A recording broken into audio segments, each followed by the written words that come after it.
Hi guys, it's Phoebe from Who's Phoebe and welcome back to another Doctor Who video.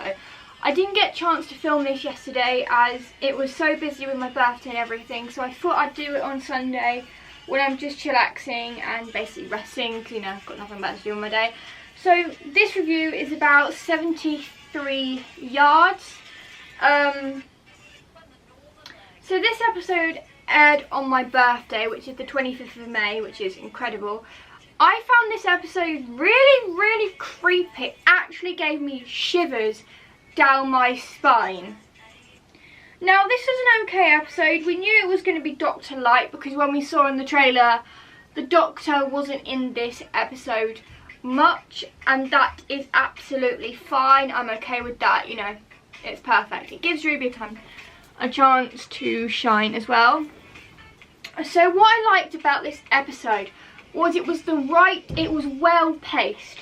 So at the beginning you have the Doctor and Ruby coming out of the TARDIS, having a look at Wales. Also, can I talk about the fact that tartan is Ruby's thing? Pretty much throughout the entirety of this episode we saw her with a tartan skirt, a tartan jacket. It's her thing, it's her vibe. I like it, I'm enjoying it. I love it. I love this being her vibe. I love this being her thing. I love this whole tartan thing being her. It's her style, it suits her, it's great, it's amazing. So I liked this episode to the point where it was creepy enough to be like, oh yeah, I'll watch this again on Halloween. So I liked the whole idea of Welsh folklore. So that was also very interesting when Ruby's in this pub asking for a room for the night and the villagers are all like, what the hell did you do? Why did you do that? Why did you open up the circle? Why did you break the circle? I think because the circle had some kind of perception field and the TARDIS has perception field, when the Doctor stepped on it, it changed something. I don't quite understand it, but I think the TARDIS did something. Either way. It was cool though. Also, I really liked how well Ruby was in this episode. This gave her an episode to establish herself as the Doctor's companion. This was it for me. This is where I really fell in love with her. I fell in love with her in the Christmas special and then the Devil's Court and boom. But this episode made me feel really in love with her. An episode that she was doing without the Doctor. I think this was really great, and it's been a while since we've had a Dr. Light episode in Doctor Who, so this also made this incredibly enjoyable. Now let's talk about the creepy woman. Oh, the creepy woman. Obviously, at first, and this is a spoiler video, so be aware. So the creepy woman, we had no idea until the end that she was old Ruby, but she was always standing 73 yards away from her. So when Ruby was running towards her, she was always remaining the 73 yards distance. And then we see Ruby start to grow up without her mother and without the Doctor, which is extremely interesting. So when she's on the train back from Wales, Carla goes up to the woman and literally runs away. It does make me wonder though what this woman is saying to these people to make them run away. I have a couple of theories which I'm about to share. I think one of them is don't trust that woman. Another one is she's telling them her greatest fear. Another one could have been potentially do not trust to Carla. Potentially Ruby is like her telling her that she's not Ruby's real mother and to ditch Ruby as soon as possible. And the last one, which I think is my favourite theory of all that I've come up with, is the fact she's telling them what they want to hear, but it's a fear that they're scared of. So something that they are deep inside of them that they're scared of. And again, when Ruby keeps calling her mum, trying to get her to let her into the flat and all of that, it snows again, and that is incredible. And then we see Ruby at 20. She's sat at the cafe with Kate Stewart, and Kate obviously is telling her all about UNIT and saying that she can offer Ruby a job, because obviously at this point Ruby's got a flat and a job, you know, to just try and make ends meet so she can actually, like, you know, live and stuff. And obviously the whole UNIT, and Kate's face when she heard what the woman was saying, I was like, whatever that woman's saying to make Kate abandon Ruby in her hour of need must be extremely, extremely scary. Obviously I'll do a theories video at some point, in the podcast actually.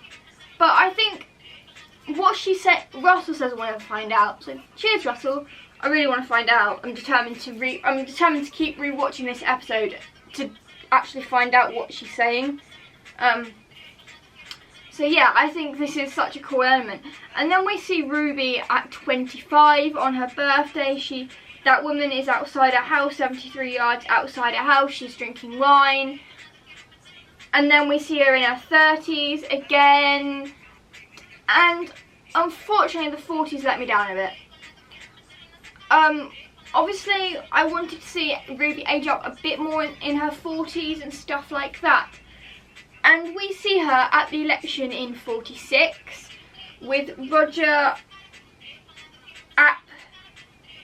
Gilliam, I think that was his name. And he is evil, except however he wasn't that bad.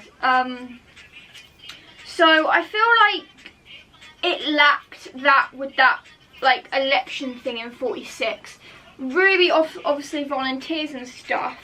And I do like when she's 40, like, she's on this date, and she's like, it's taken me all this time to realise what I'm here to do. I'm here to save the world. And I really genuinely do like that. I think that's incredible. And the way she says it as well, like, it's amazing. And then she obviously volunteers for years, and then obviously he becomes Prime Minister. And then she realises that he's about to set off a nuclear war. So what does she do? She walks on the grass, and she walks 73 yards behind with her phone that's counting 73 yards. And then this woman talks to him, and he literally runs off and resigns. And I must admit, I laughed. I laughed hard when he ran off and resigned. But I felt like the ending was a bit like, it was a simple solution. I just felt like it was a tiny bit rushed, the way they dealt with him. I mean, it felt very, very rushed to me. But going on to the fact that 40 years later, Ruby is an old woman now, and she goes back to Wales and she sees the TARDIS there, and it's the TARDIS over time without the Doctor is not going to work anymore. So like sort of moss has grown on it, and you know, people are laying flowers by it and stuff like that. And I think that's really interesting to see what would happen. I found that really intriguing.